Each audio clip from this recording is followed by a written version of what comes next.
Hoje nós vamos analisar as palavras do Salmo capítulo 11, onde vemos que o Eterno ama a justiça. Mas será que tem alguma vantagem aquele que crê em Deus? O que isso tem a ver com a justiça? É sobre isso que nós vamos ver. Mas antes, é claro, já deixe seu like e se prepare para aprender um pouco mais com o Rabino Chaim Kanievski.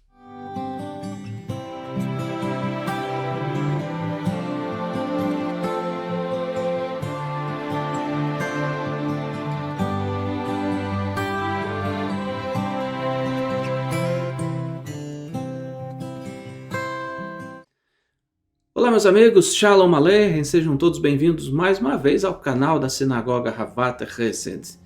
Antes de nós analisarmos as palavras do Salmo capítulo 11, você sabia que no nosso canal tem uma playlist completa com todos os Tehilim, em que você pode ouvir diariamente os salmos na voz da Eliana, uma voz feminina, e que traz com um fundo musical ali para que você possa se conectar com Deus através das palavras do salmista? Apenas para te dar um exemplo, veja aí o Salmo de número 11. Depois, se você quiser, você pode acessar na playlist e ouvir todos os demais.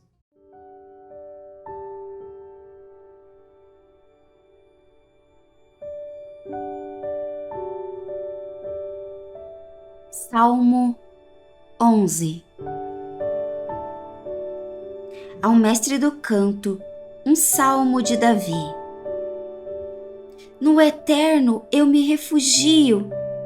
Como poderão me dizer: foge para a montanha como um pássaro perseguido?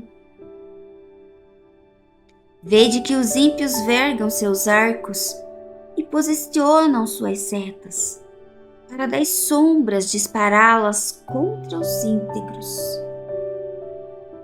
Quando destruídos são seus alicerces, o que poderia o justo fazer? O Eterno, de seu sagrado templo, de seu trono celeste, perscruta, e seus olhos veem. Seu mirar analisa os homens. O Eterno protege o justo, mas o malvado e o injusto ele rejeita. Sobre os perversos fará chover fogo e enxofre. Uma incandescente rajada será sua porção. Pois justo é o Eterno, que ama a retidão, e os puros contemplarão sua face.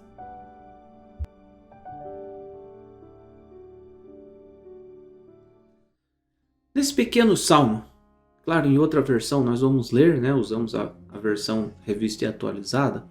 Nesse salmo, o primeiro versículo nos diz assim: no Senhor me refugio. Como dizeis, pois, a minha alma foge como o pássaro para o teu monte?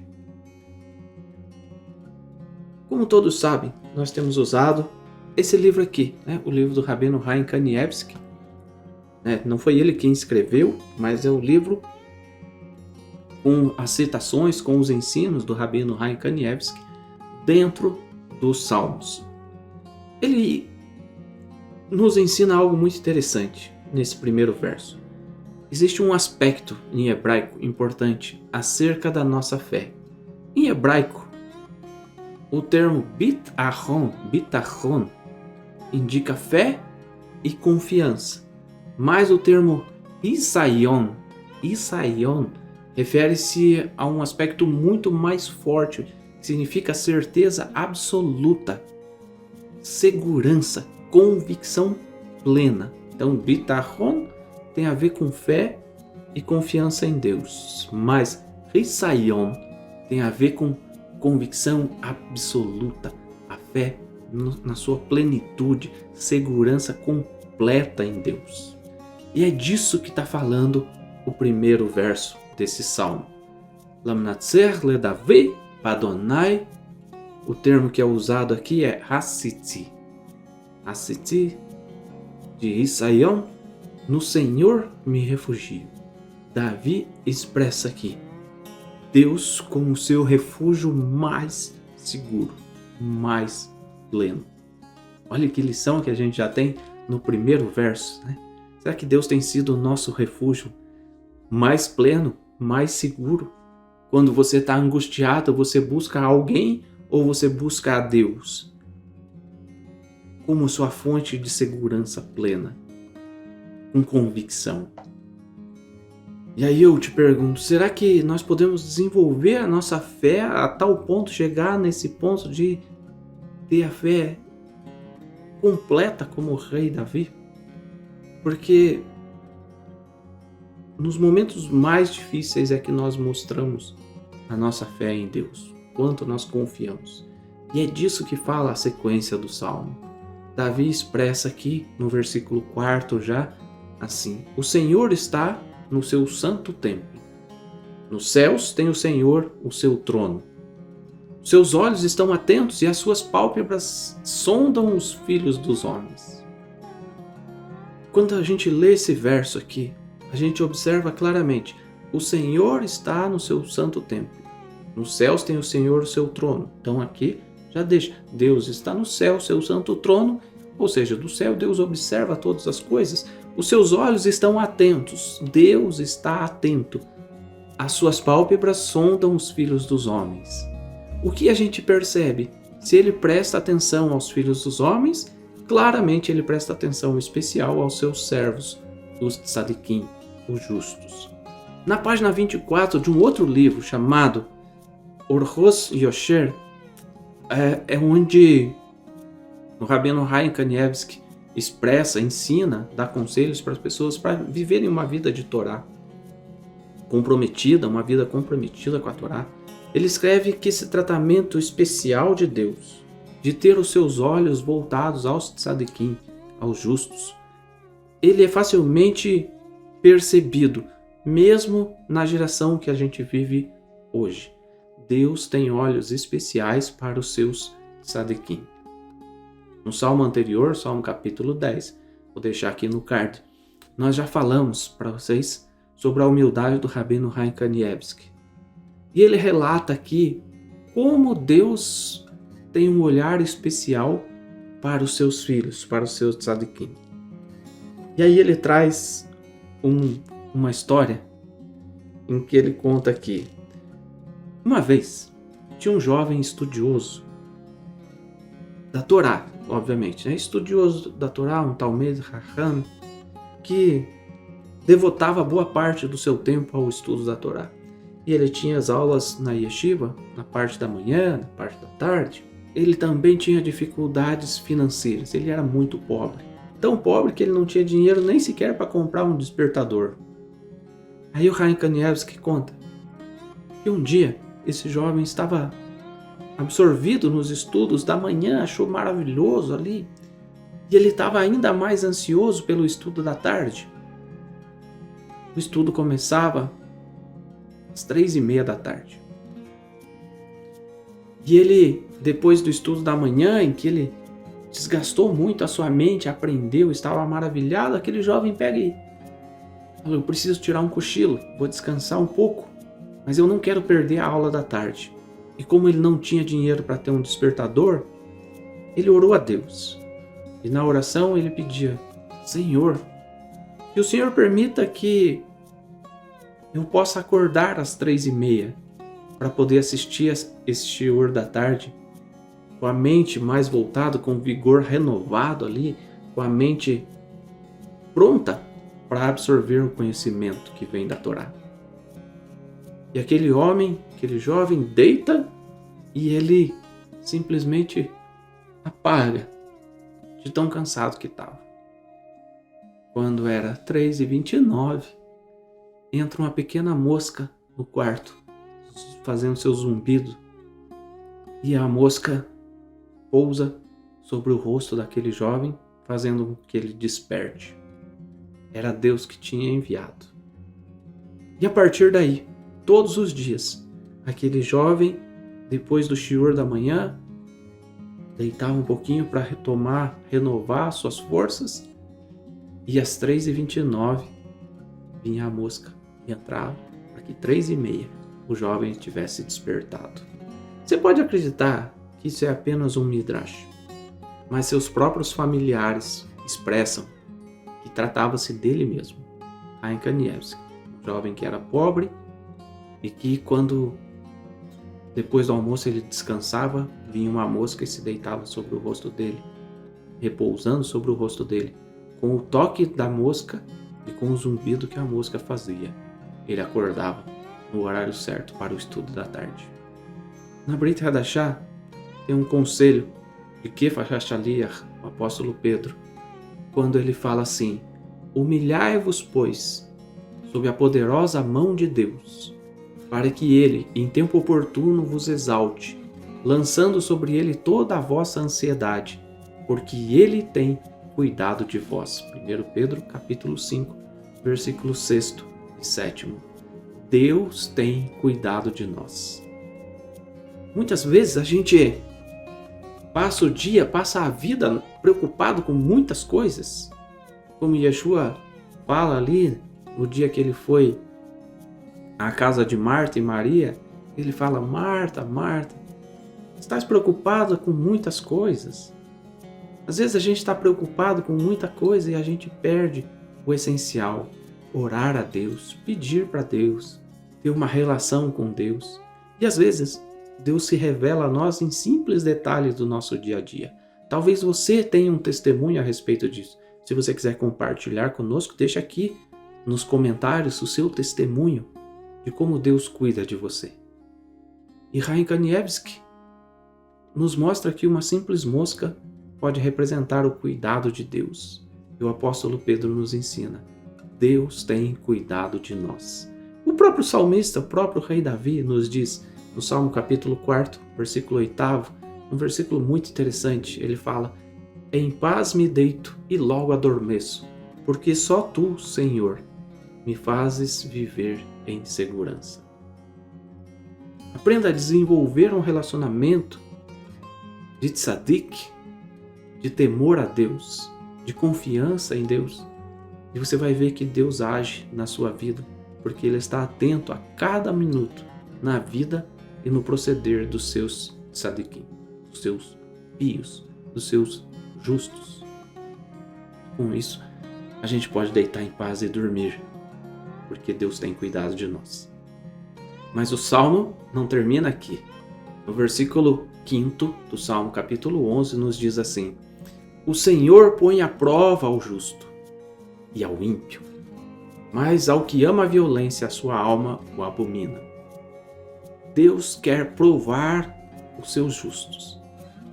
E sobre isso, o Rabino Chaim Kanievski, no livro, ele nos conta a história de um jovem rapaz, estudioso da Torá, que frequentava a yeshiva. Ele fala assim: esse jovem procurou o Rabino Chaim Kanievski e pediu para ele uma brachá, que ele resistisse com sucesso aos muitos testes que a vida apresenta, muitos desafios que constantemente provam a nossa devoção religiosa. E esse jovem estava muito preocupado, pedindo: olha, Rabino, você pode me abençoar de uma forma que eu possa resistir a essas provas do dia a dia? E Chaim Kanievski então pergunta para ele: quantos anos você tem? O jovem fala: 18. E aí o Rabino Chaim Kanievski aponta e fala assim: nesse caso então, é hora de você se casar. O pai daquele rapaz estava ali escutando a conversa. Ele fala: mas peraí, Rabino, não seria melhor que ele esperasse mais alguns anos aí, amadurecer, estudando a Torá, tendo tempo para estudar a Torá, para depois encontrar uma jovem para casar com ele? Além disso, ele é tão jovem, né? 18 anos. Quem vai querer se casar com um menino de 18 anos que ainda nem está preparado? E aí Chaim Kanievski faz uma citação do Pirkei Avot. Se você tem o seu Sidur, tem lá. Procure aí, Pirkei Avot, capítulo 5. A Mishnah de número 25 fala que aos 18 anos é a idade adequada para o jovem se casar. Rabino Chaim Kanievski então aponta para o pai dele e fala: Talmud fala isso, Pirkei Avot 5 fala disso. Você por acaso está sugerindo melhorar a Mishnah? E ele continua falando com o pai daquele jovem, fala: quanto à sua pergunta, se ele escolhesse casar agora, ou talvez daqui a 10 anos, ele se casará apenas com aquela pessoa que foi predestinada pelos céus para ele. Na nossa geração, Rabino Chaim Kanievski costumava dizer que a melhor forma de Renur, de transmitir os valores judaicos, é rezar para que os nossos filhos sejam de fato Talmidei Chachamim. O que é Talmidei Chachamim? Discípulos, alunos dos sábios. E eles tenham Irei Shammai, Irat Shammai, temor do céu. Eles tenham esse temor do céu dentro deles. Que os nossos filhos possam ser discípulos dos sábios e tenham o temor do céu. E o Rabino Chaim Kanievski aponta para um outro Midrash, que fala de um Cohen, de um sacerdote, que era muito temente a Deus. Isso lá nos tempos de Esdras e Neemias, tempos do cativeiro babilônico, tempo da destruição de Jerusalém. Esse Cohen, ele era muito temente a Deus, mas ele guardava a sua piedade, o seu temor sempre em segredo. Ele não ficava se exibindo. E esse Cohen, ele tinha 6 filhos e 4 filhas. Rezava diariamente a Deus, com lágrimas por seus filhos. Quando a gente fala que você tem que orar para que seus filhos sejam discípulos dos sábios e eles tenham temor pela Torá, temor aos céus, temor a Deus. Esse Cohen tinha muito temor a Deus e ele constantemente rezava por seus filhos com lágrimas diante de Deus, lágrimas sinceras, para que nenhum deles viesse a pecar ou a desonrar ao Eterno. 3 anos depois, Esdras veio a Jerusalém e trouxe consigo os exilados da Babilônia de volta para a terra de Israel. Esse Cohen estava entre aqueles que retornaram a Jerusalém. E ele foi selecionado, ele foi escolhido para servir como Cohen Gadol, como sumo sacerdote. E os seus filhos, como Coanim, e os seus filhos mais jovens ainda, serviam como Pirkei Kehuná. Pirkei Kehuná quer dizer o quê? Eram jovens Coanim que ajudavam os anciãos no serviço ali na preparação dos sacrifícios antes deles entrarem para o serviço do templo. Só então, depois de ver cumprido os seus sonhos pelos seus filhos, as suas orações, esse Cohen faleceu. Que profundo isso! E foi por causa desse Cohen, os sábios ensinam, que está escrito os Salmos 37, versículos 3º e 4º, que falam: confia no Eterno e faz o bem. Agrada-te do Senhor e Ele satisfará os desejos do teu coração.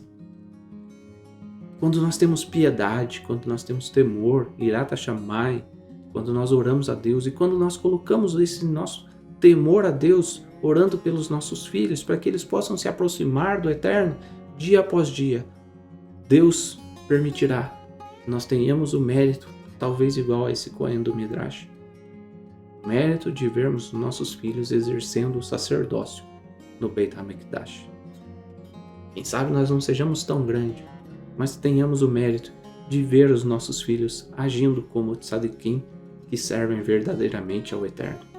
Isso já não seria muito mais do que o suficiente, talvez muito mais do que nós mereçamos, mas pelo nosso temor a Deus, pela nossa confiança em Deus, nós podemos orar diariamente a Ele, pedindo pelos nossos filhos. Por fim, seguimos com o Salmo capítulo 11, versículo 7, nos diz assim: porque o Senhor é justo, Ele ama a justiça, e os retos lhe contemplarão a face. Quando o verso fala que o Senhor ama a justiça, é uma referência a Tzedaká. E aqui, Chaim Kanievski nos traz um ensino também prático, falando que, uma certa vez, veio até ele um grande rabino de uma sinagoga dos Estados Unidos, uma sinagoga muito importante nos Estados Unidos, e o rabino veio a ele com uma dúvida, querendo saber o que fazer. E esse rabino dizia a Chaim Kanievski: olha só, Na nossa sinagoga, que é muito grande, nós temos pessoas muito ricas e que amam fazer tzedakah. Então eles contribuem, têm a mão aberta para tzedakah, e a sinagoga tem muitas obras sociais por conta disso. E também por conta disso, muitas pessoas vieram pedir donativos à sinagoga. Elas vêm e pedem donativos para si mesmos, para pessoas próximas, para os seus familiares, para outras instituições também, para ajudar os necessitados. Só que chegou num ponto, que essas pessoas que vêm pedir tzedakah, que vêm buscar a tzedakah na sinagoga, se tornaram muito mais do que aqueles que fazem a tzedakah. E de repente a gente se viu que no serviço religioso a gente tinha mais gente pedindo do que membros regulares vindo para rezar. E aí a gente está num conflito. Os chefes da sinagoga, a diretoria, a comunidade lá da sinagoga se reuniu então para discutir essa situação.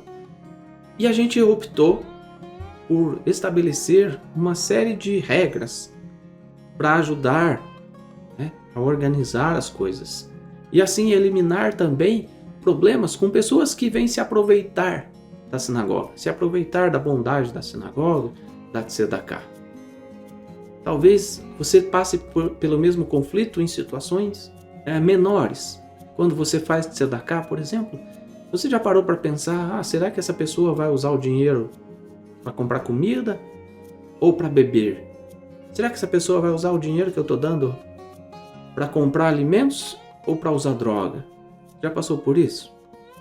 Se você passou, coloca aí nos comentários aí para a gente ter uma ideia de quantas pessoas já passaram pelo conflito de eu devo dar tzedakah ou não para essa pessoa, porque ela vai comprar comida ou vai usar de forma inapropriada. Então essa grande sinagoga passava por isso. E sabe qual foi o conselho do rabino Chaim Kanievsky para esse rabino de uma grande sinagoga? Ele falou assim: você não deve tornar mais difícil para as pessoas pobres buscar a sua ajuda. Vocês estão fazendo errado. Ao eliminar aqueles que falsificam, aqueles que enganam para se aproveitar da sinagoga, você também pode estar negando para uma pessoa verdadeiramente carente, uma pessoa verdadeiramente necessitada, que busca a oportunidade de ser ajudada de forma real. Então, o método correto para lidar com isso, para lidar com os trapaceiros, com pessoas que se aproveitam, está lá na Guemará, no Tratado de Baba Kama 16b. Ore a Hashem para que ele direcione seus dólares de caridade para causas dignas. Além disso, você deve se esforçar para tornar o mais fácil possível para os pobres buscarem a sua ajuda. Fazer tzedakah é importante, gente. Mas quanto mais regras estabelecermos para evitar que o dinheiro seja entregue a pessoas desonestas, mais dificuldades nós criamos também para quem realmente precisa dessa tzedakah. O que o verso diz aqui é que Hashem ama a tzedakah. O Senhor é justo e Ele ama a justiça. O Senhor ama a tzedakah. E o seu rosto está voltado na direção daquele que faz tzedakah. Os retos lhe contemplarão a face. Pense nisso. Faça tzedakah. Ore a Deus para que a sua tzedakah seja direcionada para pessoas realmente necessitadas. E Deus vai colocar essas pessoas necessitadas no teu caminho, para que você possa, ao fazer seu gesto de caridade, alcançar o mérito de ajudar pessoas realmente necessitadas. Se há pessoas que se aproveitam da sua bondade, da nossa bondade, isso é um problema delas, não nosso. Nós, ao fazermos tzedakah, oferecemos o melhor de nós ao próximo, esperando e acreditando que Deus tem os seus olhos voltados para aquele que ama a tzedakah. Ame ser generoso. Nossa sinagoga se chama Havat Chesed. Havat Chesed significa amar ser bom. Não apenas seja bom, mas ame ser bom. E Deus vai te recompensar por isso. Se você gostou, não deixe de dar o seu like, de se inscrever no canal, de ativar as notificações, de compartilhar com pessoas que precisam ouvir uma mensagem inspiradora dentro dos Salmos. E que Deus nos conceda o mérito de sermos pessoas que amam fazer o bem ao próximo. Tá bom? Grande abraço, shalom, até a próxima.